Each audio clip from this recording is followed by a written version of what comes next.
Hello, everybody. Hope you're having a great Wednesday. I am sorry that I am not in class with you today, and I actually will not be in class the rest of the week. So please make sure that you are following directions today. Whoever has the best class in each day will be given extra credit on their test on next Wednesday. So please make sure that you are good for Miss Church. Please make sure you're sitting in the right seats. And please make sure that you are following all of the requirements for the next couple days. You will be having some assignments that you will have to complete.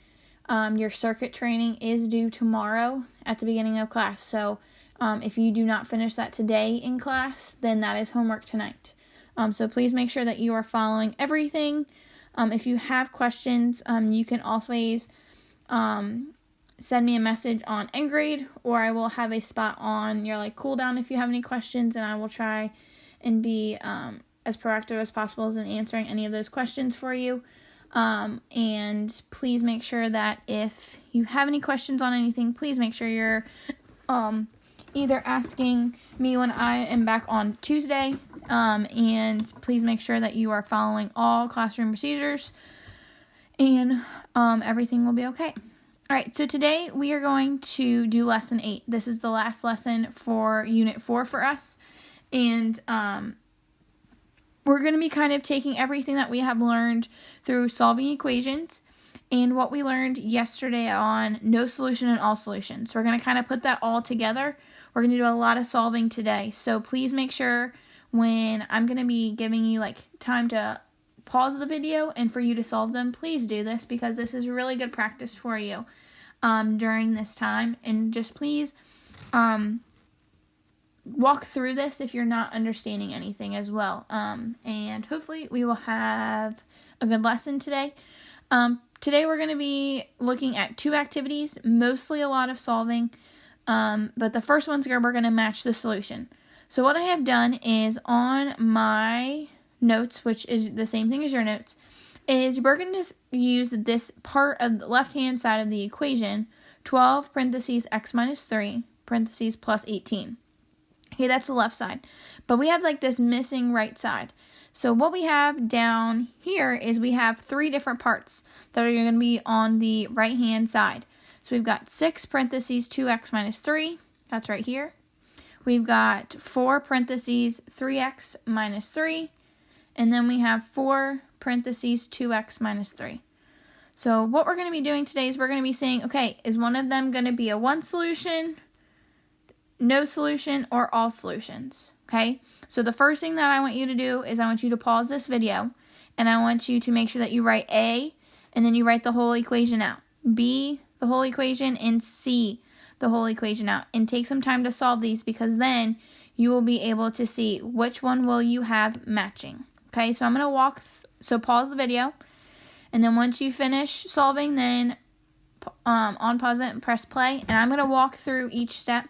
Please make sure you have the right answers and the right steps, because if we don't have the right steps, then there's something that's not going to be correct, and that's going to be counted wrong. Okay, so we want all the steps to be the same. Alright, so we've got 12 on the outside, so we're going to have to distribute. So it should be 12x minus 36 plus 18 equals 12x minus 18. So one thing here is you want to make sure you distribute to both the first term and the second term. Okay? Now, before we move anything from one side to the other, we always want to combine like terms. So I'm going to leave 12x because there's nothing in there. And then we're going to take minus 36, so take the sign in front, plus 18. So that's going to be minus 18 equals 12x minus 18. Now, what I'm seeing here is both sides are the same thing. Okay, so they're 12x minus 18. But first thing I'm going to do is I'm going to move my x's to one side. So if I try to move this 12x on the right side to move it to the left side, my x's are going to cancel. Okay, and I'm doing floating numbers to show you. Please make sure that you are not typing these in there so that, because then that would be kind of wrong. But I'm doing that just to make sure that you understand why. Now, if negative 18 equals negative 18, that's going to be in all solutions. Okay, so A is going to match with 3. Okay. All right, next we are going to look at B. Okay, so I'm going to kind of go through the left side really quickly because we already have done that in A. All right, so now I'm going to do the right side. I'm going to distribute this 4. Okay, so we're going to have 3x, so that's going to be 12x minus, and then 4 times negative 3 is going to be 12. Now combine like terms on the left side, 12x minus 18 still, and now we have 12x minus 12. And now I have the same variable and coefficient on both sides. So if I move all my x's to the left side, I'm moving that 12x. These are going to cancel, and I'm going to be left with negative 18 equals negative 12. And I'm going to write this slash over top of the equal sign, and that means that that's not true. So this is going to be a no solution. Okay, so a no solution. When my x's cancel and both sides are different, that means that there's going to be a no solution. So no values would be able to work for that to be true. Okay. And then last but not least, I'm going to hope that I have enough room for this. If not, I might have to go to the right side. So I'm going to do 12x minus 18. I'm going to kind of shorten that a little bit. And then 4 times 2x is going to be 8x. And then 4 times negative 3 is going to be giving me negative 12. Okay, so now I'm looking at this and both sides are different now. This is the first time that we're seeing both sides that are different again. So I'm going to subtract 8x to both sides. Okay, and this will cross out. Please make sure you are not showing this step. I'm just showing that for that you can be able to see that too for some of you. So it's going to be 4x minus 18 equals negative 12. Okay. Now, I moved all my x's to the right side, or my left side. And then now I'm going to move I'm going to take minus 18. The opposite of minus 18 is plus 18. So the opposite of that is going to be a positive 6. Okay. Now I'm going to divide both sides by 4. So that's going to give me 6/4. And you always want to simplify your answer, and you can leave this in an improper fraction. And that's going to give you 3/2. Okay? So that gives you a 1 solution. Okay? So now C matches with 1.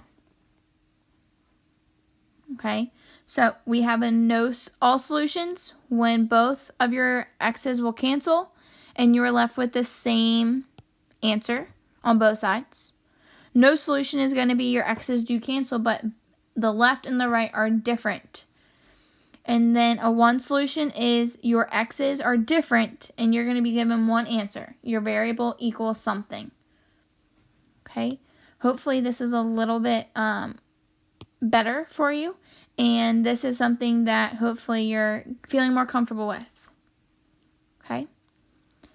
Now, this is supposed to be kind of like a sorting activity, but for time purposes and everything, what I'm going to have you kind of work on is I'm going to give you some equations, and you're going to solve these. But now you're just going to be giving random equations. You have to make sure that you solve these first.